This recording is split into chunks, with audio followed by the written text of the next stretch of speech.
So welcome everyone, thank you for coming.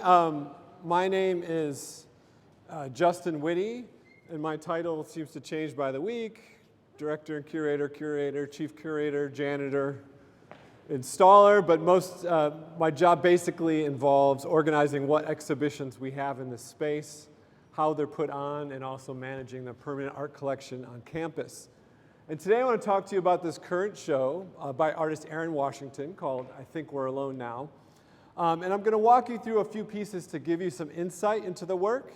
And then afterwards we'll have a few minutes for any questions you might have about the work, about the museum, about how putting a show together happens, anything like that. And I actually want to start in the middle of the show with this work here. It's called, excuse me if I mispronounce this, someone can correct me. Is it anechoic, vanitas. And who knows what a vanitas painting is? Anybody? I know that David knows. So traditionally, those are still life paintings that have memento mori, are meant to symbolize and remind the viewer of their mortality. And they depict things like spider webs and skulls and bubbles. And more commonly, they were also used by artists to show all of their techniques to prospective clients. So back when a painter was the only person doing images, there's no photographers, and they wanted to go around and say, hey, I could do whatever you want. They got this painting, see, I got bubbles, I got spider webs, I got smoke. You know what I mean? It's kind of like the sample of carpet that you might get when you're redoing your house. And it shows their full range. And Erin, in a lot of her works, references art history that way and brings in different genres and styles of working in her paintings. But her painting, to show all of her skills, is a little different than that, right? We have some finely rendered plants in blue line. We have some drips, brush marks, a grid. And then they're also directly pointed out. Drips, frills, greenery, foliage. And I think that's important because in a lot of Erin's work, there's a lot of disparate elements that come together, both in mark making, in references, and kind of how she is representing things. And it's important as a viewer to come in and realize all of these things are meant to be read and to be read together to kind of get a sense about what the work is about. And it's also important because Erin, like a lot of artists, her work is very personal, but that personal story comes from her interests in the world and how they distill in her work. So it could be something that she really studied, like classical sculpture, but there may be a specific thing about a sculpture she saw at the Art Institute that she's drawn to, that she represents, that also relates to something she's going on in her own life. So if we have this in mind as we look at the paintings, as we look around some of the other work, it'll help us talk about them. So if we move down here, and we can all move down, keep that blood flowing.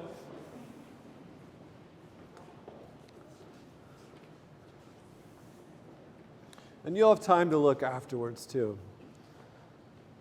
So we have this painting titled Tempest. Now again, with that idea of all the different elements, what we see again is this very finely rendered, drawn image, kind of classical image in the center. We have brushstrokes on the edge, different marks.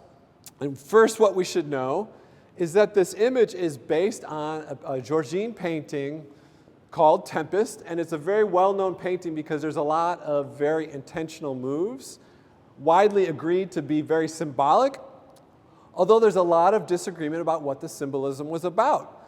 The one thing that a lot of historians agree on is that one aspect that's very true in the painting is that we have this gentleman voyeuristically peering at this nursing woman in the bushes, and she's unaware of his gaze. And a lot of people talk about this triangle that's created between the voyeur, this woman, and then the viewer, because you are also implicated because you're watching the whole scene happen. And then what Erin has done is she's recreated the painting, but she's scratched out the eyes of the person kind of peeking in on this woman. And instead, it's just left you as the viewer kind of peeking in at that woman. You're kind of exposed as a viewer in the painting. So in thinking about, looking at it, you say, okay, there's this history of this painting, but now there's this awareness of you actually looking at the viewer, where there was kind of that barrier before, like, oh, I'm watching this guy be creepy. Now you're kind of being creepy as the viewer, right? You're also alone with that person now, and you're looking at them through the screen, and they're very vulnerable in that gaze. Additionally, we see all these marks on the painting, right? Now the marks can have symbolic meaning, but Erin also has a very strong understanding of the structural element and material element of painting, right? So you can have a message, but the work still has to have some flavor to make it interesting.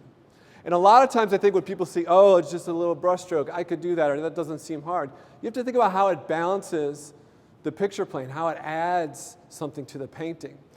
So this drawing, right, is very what you would call slow. It's built up with a lot of marks and drawings, right? It has that kind of steadied, focused attention. She balances that with this, what I would call a very quick, smooth brushstroke on the side. So it gives a visual balance to the painting. It also has a fluidity to that kind of rigidness in the center. Then compositionally, that's balanced by the stroke on the other side that's real light and the strong yellow ground. It's also those marks that make it really her painting and not so much just a copy of this other. It's this image that she's applied onto her painting. Now I want to go back to the idea of the viewer being alone with this image and that isolation in the painting, because that gets to the general idea of the show. So if we come over to what's actually the first painting in the show, next to the title of the show is I Think We're Alone Now. Is anyone familiar with that song? Yeah, a lot of different iterations. Most recently, to our younger listeners, may remember when Tiffany released that song in the 90s, I think we're alone now. I don't know the rest of the song. Okay, so the name of that show is very much tied into 2020, the pandemic and quarantine. She also chose it because she likes to be playful in a lot of things she does. She recognized that reference to the song. But it's also that awareness, like, I think we're alone now. This painting she worked on in 2019 and 2020. And it started when she found this book. It's called How to Know People by Their Hands. And she found it as like a discarded book outside of a bookstore they couldn't sell anymore. And she was really fascinated by this idea of like, well, how do you identify people by their hands? And she didn't know what to do with this book. And she had been working on this painting, which is very much like a replica of a chalkboard. She likes working on chalk surfaces a lot because you can wipe away. They have that built-up history on them. They also reference her work as a teacher. And she was thinking, well, how do you know people by hands? And it made her think about the fact that when she teaches a lot of times, because she teaches painting, she wears these nitrile gloves, these blue gloves. And her hands are hidden because a lot of times she's working with toxic materials while she's teaching. And she's like, well, if you know people by their hands, how can you really know me if my hands are already covered? And she was talking to a student in that class who was an EMT. And the EMT was saying, well, you know, and she was saying, oh, I found this book about how do you know people's hands. I'm always wearing these gloves. Isn't that funny? Ha, ha, ha. And the EMT said, well, I find it really interesting because in my work, we talk about the importance of human touch. When we're calming people, we're trying to get a sense of them, how important human touch is, but we're required to wear gloves as well. And how that little thin layer of the nitrile glove actually disrupts that connection, and how hard it is to make that connection without kind of the skin-to-skin touch. And Erin was really interested, and she went back to her studio, and she knows she has all these gloves discarded around her studio from painting. And she's like, well, that's kind of encapsulates that story, so she put them right on the top of the painting, right? They've decayed a little bit since then. A few months after she finished this painting, quarantine started. She was by herself, and all of a sudden, everyone had this separation. We were all separated through the thin veil of a screen, through distance, the fear of kind of health concerns, that separation. So it was very much this sense of being alone, and it made her think about, oh my gosh, I didn't make this painting about that, but now I can only see it that way. And that adds another layer that could exist in her Vanitas painting, right? Because another element in a lot of paintings that we view is time, perspective of experience. So some work in the show is made after 2020 and made directly in relation to that, but all of it is work that's changed in her mind through that perspective of that work. And that's why this piece is at the front. Now, some works she directly made during the pandemic are in the center of the room on this pedestal. So we can walk over here.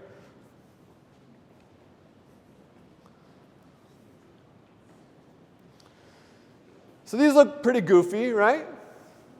Kind of silly. You're probably like, oh, what's this? What's this hand about? It's like a weird Frankenstein hand. So when all of a sudden Erin, like the rest of us, found herself in isolation at that period of time, she automatically was thrown onto online teaching, was by herself in her home and studio, and she was having a lot of trouble painting. And so she started thinking about just making objects. And that related to her because she wanted to make objects that related to her everyday life. So you have things that start to tie into her rituals of that time. She would have 2 cigarettes a day. During the pandemic, she destroyed 4 tea kettles. I got the story on 2 of them. I don't know how the other 2 were destroyed, but by neglect or not paying attention. And so in some way, it kind of starts to chronicle that new ritual of isolation that was happening. But also that distance we talked about. So here we see a keyboard outline.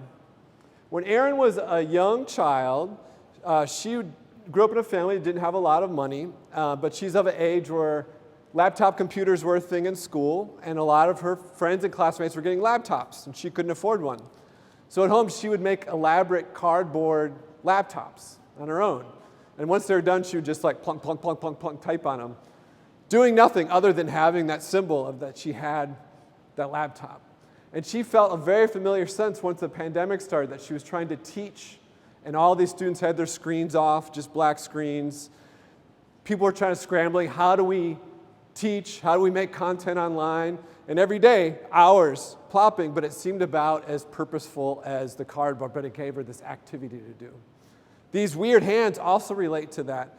Trying to get her students' attention, she would make weird, creepy hands and sneak them into the frame of the picture during her talks, trying to get any reaction from her students. Didn't always work. So she started to collect all these chronicles, and she thought, I wanted to make these objects out of them as a way to kind of deal with the space I am. And this is something we talked about, the importance of material in the paintings. A lot of these sculptures are made using bandages that are plastered, like bandages you'd use to wrap your ankle or your wrist or your elbow or your head if you're really unlucky. And that was very intentional because she was thinking of these as healing items and making them as a way to kind of heal. But again, like in all Erin's, that humor also exists. So we have Cafe Busted. Do you guys know coffee cafes at Bustelo? It's a very cheap coffee. It's like the cheapest one you can get at the grocery store. And at this time, she was also not showing her work, and her income was much less, and she was thinking about, you only buy this coffee if you're broke, so it's better named Cafe Busted. At the same time, she was, even though she didn't have the energy to paint, she was doing a lot of automatic drawings. So automatic drawings, does anyone know what that term refers to? So it is drawing while not looking at your paper. You may have done this like blind contour drawing. And the idea is just about the movement and the marks, and it's a way to make that's free from the concern about the content or the observation, but just to get that feeling of making. And the reason she was interested in that is because through different traumatic events she remembered in her classroom, students would always react after these events where they really wanted to make something, but they just could not be burdened with thinking about the why. They just had this energy and this angst to get out, to make, to do something, to build. And in this period, she had the very similar feeling. So she would turn on an opera or a TV show or film, and she would work on these drawings. And after they were initially started, she would look at them and add color for composition if she wanted. But again, it was about this kind of healing process. And if you look at the titles of these works, you'll notice they're like called Untitled Chernobyl Series or really mysterious names. You're like, oh, this is really heady. Well, those are just the names of the TV shows she was watching and plays and things that she was watching. So you have a sense, as you go through, that it is very personal what's going on, even though there's all these references. And another good example where that's pointed out, there's 2 paintings in the show that are from a series of hand paintings that she did. So you see one over there, the gray painting, and one over here, the yellow one. In 2013, Erin had an accident where she damaged her drawing hand and had to have surgery on it. And when she had surgery, she asked the doctor, is this going to leave lasting nerve damage because, this is my drawing hand? And the doctor was like, I don't know, maybe. And so she became really obsessed with the potential damage to her hand, and she wanted to repair it. So she went on began a series of very detailed renderings of that damaged hand, where you can actually see the scar in those drawings. And one way to think about healing, to think about that issue, to think about the importance of her hand, but also through this detailed recreation, maybe to create kind of a healing, a recovery from it. And it's that healing idea that we see in this work, but it's also related to the large piece in the back room. So if we come back here, we can look at this one. All right, so this piece in the center of the room is called Mothership Earth, Solution Without a Problem. It is a geodesic dome on top of 2x2 uprights, and then there are space blankets stretched over it. The space blankets are gold on one side, silver on the other. From the inside, the room is completely gold, and you can actually see through it to the outside. On the outside, the silver makes it reflective, so you're not able to see within the inside. The geodesic dome comes from her, originally her interest in an individual named Buckminster Fuller, a famous architect and industrial designer who famously invented the geodesic dome. She loves the idea of the geodesic dome because it was a solution without a problem. No one was like, how do you make a round house or building that's not really functional, that looks weird? But he came up with it. It's very futuristic looking. The most famous one probably is the Olympic Dome in Montreal that now houses botanic gardens on the islands in Montreal. But it's also inspired by the other sense of what happened with the geodesic dome. So one little known fact about Buckminster Fuller is one thing he loved about the structure is that it's very simple to build. And once it's built, you can build out all sorts of materials. It's very strong. So you could build it out of cardboard, out of found wood, and it makes a very sturdy structure. And he actually was, at his time, working with houseless youth and teaching them how to make these with the idea that they could then make their own structures to live in wherever they are in the world. And a lot of those people took that education and went on to actually start careers and better themselves. But it was the idea that it could also be this healing shape. And the gold and the silver relate to, has anyone ever been to a Korean spa?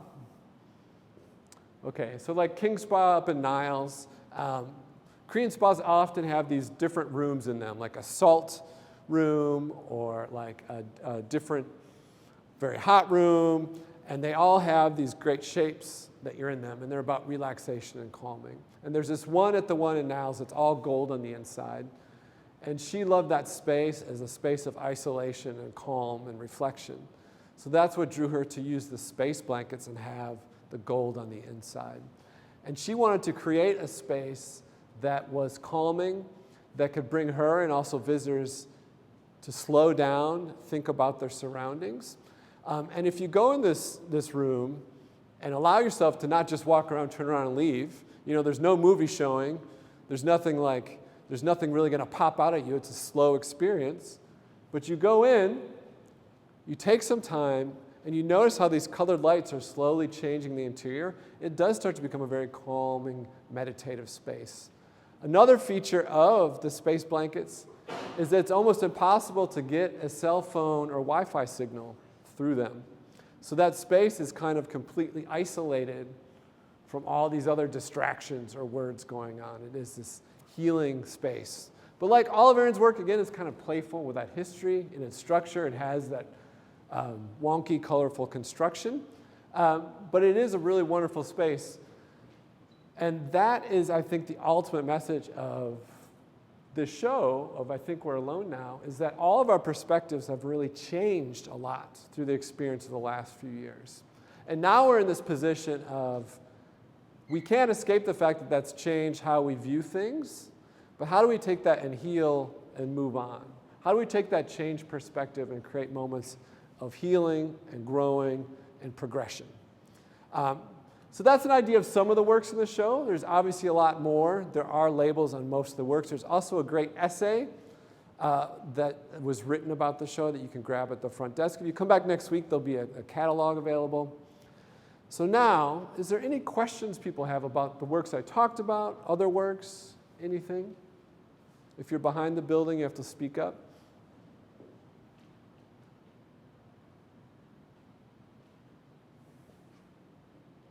Justin, I have a question. Yes.